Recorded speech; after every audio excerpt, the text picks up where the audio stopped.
नमस्कार। आदरणीय बुवा आमा, दिदीबहिनी तथा दाजुभाइहरू, म आज एक अत्यन्त संवेदनशील घडीमा तपाईहरू सामु उपस्थित भएको छु।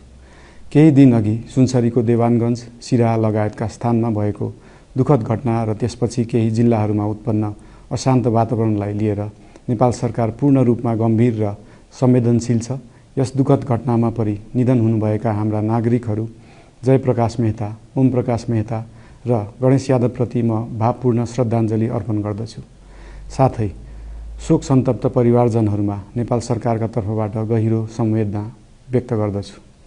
घटनामा परि घाइते हुनुभएका सम्पूर्ण नागरिकहरूको शीघ्र स्वास्थ्य लाभको कामना गर्दछु।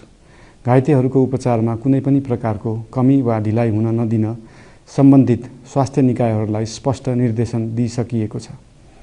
घटना भए लगत्तै सबै सुरक्षा निकायहरूले तत्काल घटनास्थलमा पुगेर परिस्थितिलाई सामान्य बनाउने, थप अप्रिय घटना हुन नदिने र शान्ति सुरक्षा कायम गर्ने प्रयास निरन्तर गरिरहेका छन्।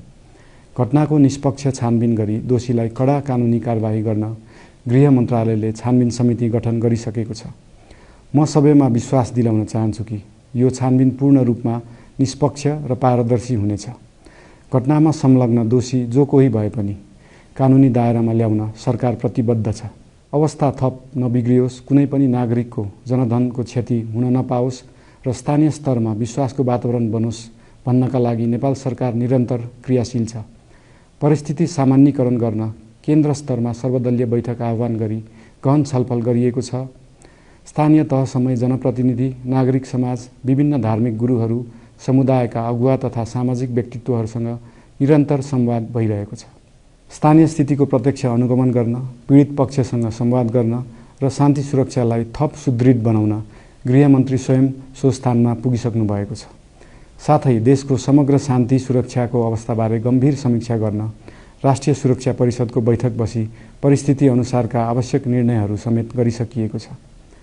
यस्तो संवेदनशील घडीमा सामाजिक सञ्जाल वा अन्य माध्यमबाट असत्य, अपुष्ट सूचना, अफवाह, घृणा फैलाउने सामग्री वा समुदायबीच वैमनस्य बढाउने अभिव्यक्ति प्रचार प्रसार नगराउन अनुरोध गर्दछु। साथै सरकारी निकायहरूबाट जारी भएका आधिकारिक तथ्य र सूचना मात्र विश्वास गर्न विशेष आग्रह गर्दछु।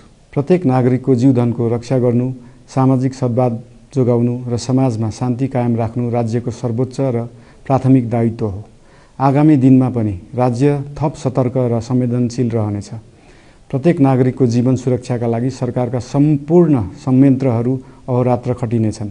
शान्ति सुरक्षा भङ्ग गर्ने, अराजकता फैलाउने वा हाम्रो सदियौं पुरानो सामाजिक सद्भाव, सहिष्णुता र भाइचारा खलबलाउने कुनै पनि क्रियाकलापप्रति सरकार पूर्ण रूपमा सचेत छ र यस गतिविधिमाथि कडा कदम चालिनेछन्।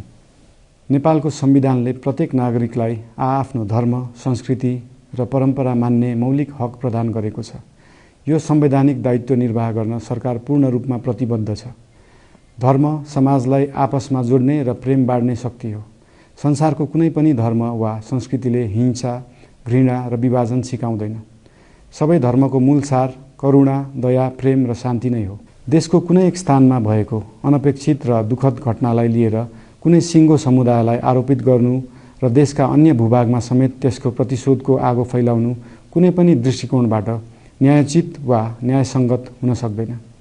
आदरणीय बुवा आमा, दिदीबहिनी तथा दाजुभाइहरू, हाम्रो इतिहास साक्षी छ कठिनभन्दा कठिन र अप्ठ्यारो परिस्थितिमा पनि आपसी एकता, सहिष्णुता र विवेक नै हाम्रो सबैभन्दा ठूलो शक्ति बनेका छन्। हामी सबैले जिम्मेवार नागरिकको भूमिका निर्वाह गर्दै यो सुन्दर र शान्त नेपाली आकाशमा मडारिएको अशान्तिको बादल हटाउनु पर्नेछ।